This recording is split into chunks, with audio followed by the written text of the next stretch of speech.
Assalamualaikum warahmatullahi wabarakatuh. Waalaikumsalam warahmatullahi wabarakatuh. Selamat pagi teman-teman. Selamat pagi, Bu Guru. Bagaimana kabar teman-teman semua hari ini? Alhamdulillah, luar biasa. Tetap semangat. Allahu Akbar. Oke teman-teman, sebelum memulai pembelajaran, mari sama-sama kita angkat kedua tangan kita untuk berdoa. Sikap berdoa, hap tangannya diangkat, kepala ditundukkan, berdoa dimulai. Bismillahirrahmanirrahim. Rabbi zidni ilma warzuqni fahma. Ya Allah, tambahkanlah ilmuku dan berikanlah aku pemahaman yang baik. Amin. Oke teman-teman, hari ini kita akan mempelajari tentang bagian tumbuhan. Teman-teman, ada yang punya tanaman tidak di rumah? Saya, Bu. Tanaman apa tuh Aisyah? Mangga. Pohon mangga, iya betul. Di pohon mangga ada beberapa bagian tumbuhan. Ada yang tahu tidak bagian tumbuhan itu apa aja sih? Akar. Akar, Daun. iya. Terus daun, Buah. buah. Terus apa lagi? Batang. Batang, betul. Kita lihat PPT ini ya. Seperti yang sudah disebutkan bahwa ada bagian utama dari tumbuhan. Kita kenali setiap bagiannya. Yang pertama ada akar.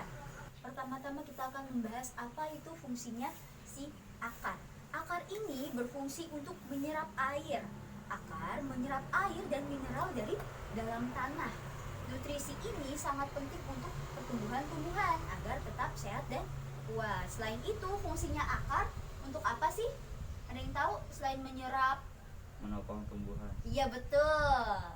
Untuk menopang tumbuhan biar tumbuhannya Berdiri tegak. agar tetap berdiri tegak dan tidak mudah Roboh. roboh. Nah, selanjutnya kita akan membahas fungsi batang.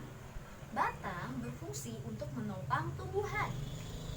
Selain itu, batang juga menjadi tempat tumbuhnya daun, bunga, dan buah. Batang juga berfungsi untuk menyalurkan nutrisi. Jadi dari akar diteruskan ke batang dan dia akan menyalurkan lagi ke seluruh bagian tumbuhan. Batang juga membawa makanan dari daun ke bagian yang lainnya. Nah, selanjutnya kita akan membahas tentang fungsi daun. Rezal perhatikan dulu ke sini ya. Ya, fungsi daun adalah untuk membuat makanan. Di daun juga terjadi yang namanya proses fotosintesis. Daun, mohon maaf, belum waktunya berdiskusi. Nanti akan Mufilza berikan waktu untuk teman-teman berdiskusi. Baik, Bu. Iya, Bu. Bisa fokus? Baik, Bisa. Bu. Oke, terima kasih Rezul dan Aisyah. Kita lanjut ya. Oke teman-teman, sekarang waktunya kita berdiskusi. Kita akan membuat kelompok yang berisi 2 orang. Apa yang terjadi jika tumbuhan tidak memiliki akar? Ayo Rezul dan Aisyah, silakan berdiskusi. Kalau pohon nggak ada akarnya, itu nggak bisa hidup sih. Iya, karena dia nggak bisa Nggak bisa nyimpen nyimpen air. air, terus pohonnya juga bakal tumbang karena nggak bisa menahan. Iya, nggak bisa Betul. berdiri itu pohonnya ya. Ya, kenapa bisa mati kalau nggak ada akarnya? Karena dia nggak dapat nutrisi dari dalam tanah. Iya betul, sesuai fungsi akar ya. Akar itu fungsinya adalah untuk menyimpan Air. air dan menyerap nutrisi dari dalam tanah ya. Nih, di sini ada penjelasannya. Fungsi akar untuk menyerap air serta menopang tanaman. Oke teman-teman, sekarang kita akan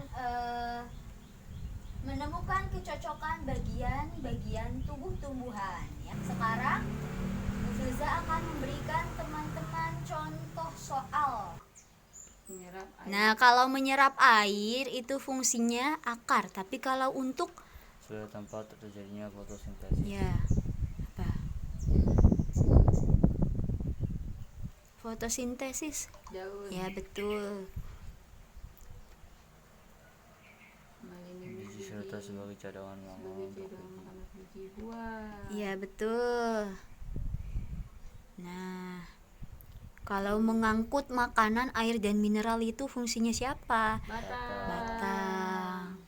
Kalau untuk menyerap, baru fungsinya akar. Oke teman-teman, terima kasih sudah mengikuti pembelajaran dengan baik hari ini. Teman-teman semuanya anak hebat ya. Sama Bu. Ya oke, sekarang Bu Fiza mau kembali mengingat-ingat yang tadi sudah kita pelajari. Bagian tumbuhan yang ada di dalam tanah namanya apa ya? akar. Akar, betul. Bagian tumbuhan yang biasanya berwarna hijau untuk fotosintesis. Daun, betul. Terus bagian tumbuhan yang fungsinya untuk perkembangbiakan.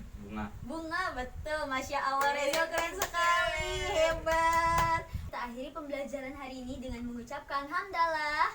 Alhamdulillahirabbil alamin. Sikap berdoa, hap tangannya diangkat, kepala ditundukkan, berdoa dimulai. Subhanakallahumma wa bihamdik, asyhadu an la ilaha illa anta, astaghfiruka wa atubu ilaik. Say salam. Assalamualaikum warahmatullahi wabarakatuh. Waalaikumsalam warahmatullahi wabarakatuh.